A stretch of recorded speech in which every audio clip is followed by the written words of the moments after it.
शंखमत्ते सततलकमले रत्न सिंहालंकारयुक्तं नवघनं चिरं भद्राय वामभागे रथचरणयुतं ब्रह्मरुजुतं ब्रह्मदायुं प्रणता निवासाय जगन्नाथ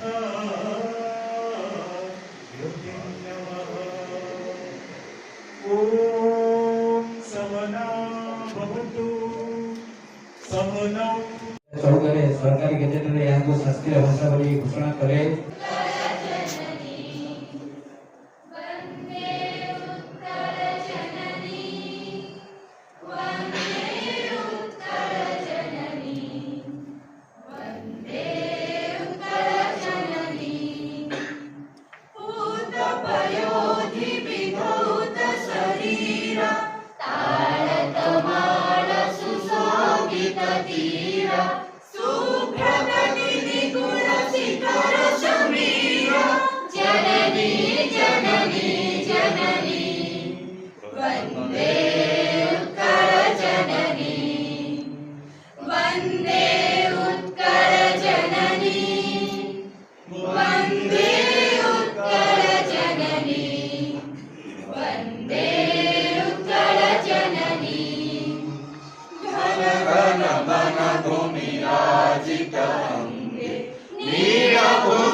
आज मुख्य अतिथि आसन में आसीन होती ओडिशा साहित्य अकादेमी तरफ दुई थर नुहे सर्वोपरि ओडिशार जो उपांत अंचल अच्छी जो भरी भाव जड़े सीमांत प्रहरी भाव बेस जनाशुना सदैव उपस्थिति को ओडिशा साहित्य एकाडेमी तरफ 700 कोटी प्रणिपात जनाऊँ। आज आम जहाँ को आम कहीं जानी नथिबे कहबनी समस्त जनाशुना श्रीजुक्त पूर्णचंद्र महापात्र महोदय पूर्वतन सदस्य ओडिशा साहित्य अकादेमी तरफ आंतरिक कृतज्ञता ज्ञापन करुँच।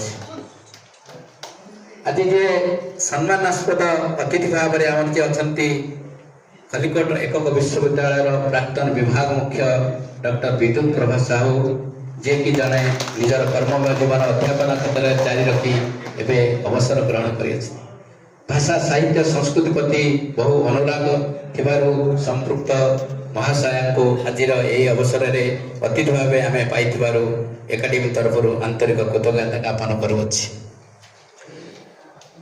यही सभारे आम तो आपण मैंने जानी जो दूरदर्शन रे आम जहाँ नीतिबाणी शुणी था सी आउ कहीं नुहति जगन्नाथ संस्कृतिर प्रचारक श्रीजुक्त शरणारविंद ओझा महोदय जे कि जगन्नाथ संस्कृति पर बहु कार्य कर दूरदर्शन माध्यम यही संस्कृतिर प्रसार प्रचार दिगरे निजर मुख निःशूद्र वाणी जोगे। नमस्कार, जय जगन्नाथ, वंदे उत्कल जननी। आज परम सौभाग्यर दिवस जे आमे आमर विच्छिन्नांचल मंजूषा ठारे शास्त्रीय ओडिया भाषा दिवस को आम पालन करुछु। आज दिन बहुत तात्पर्य एवं महत्व रही अनेक दृष्टिकोण एवं मु देखिपारुछि मो सामने मंच रे अनेक ज्ञानी गुणी व्यक्ति अछंती जे विभिन्न समय रे ओडिया भाषा साहित्य बहुत आह्वान को ग्रहण करिछि एवं विजय वैजयंती उड़ेछि।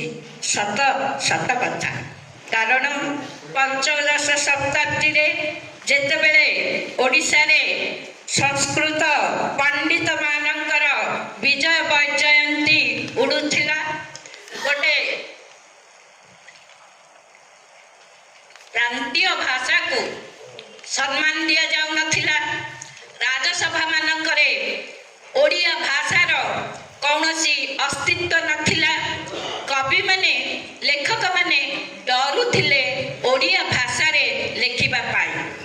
ସଂସ୍କୃତ ଠାରୁ ଆହୁରି ଅଧିକ ଗୁଣରେ ପରିପୃଷ୍ଟ ଉନ୍ନତ କାବ୍ୟ ମୁଁ ଲେଖିବି।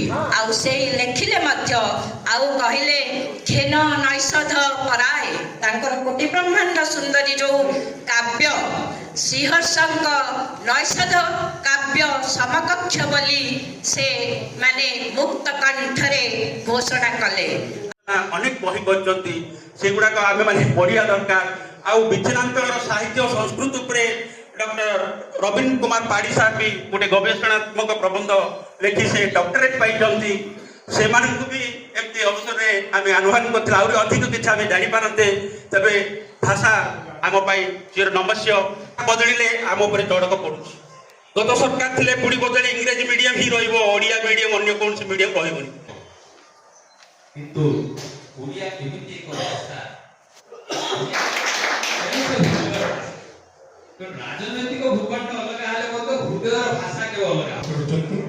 ମଞ୍ଚାସୀନ ଅଗ୍ରଜ ପୁଣ୍ୟଶ୍ଲୋକ ପୂର୍ଣ୍ଣସାର ମଞ୍ଚରେ ଥିବା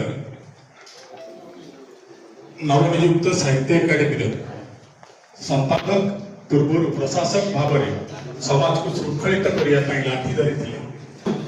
ହେଇଗଲା कि आम छात गोटे छाती गोटे भात गोटे परिचय गोटे परिचिति गोटे ख्याति गोटे व्याप्ति गोटे जोटी थिले भी आम अंतर सेठी जो सेठी थिले भी आम अंतर एठी अथे आकु विच्छिन्नांचल अपेक्षा मो अंतरांचल कहबाकू बेसी आशा करिबी।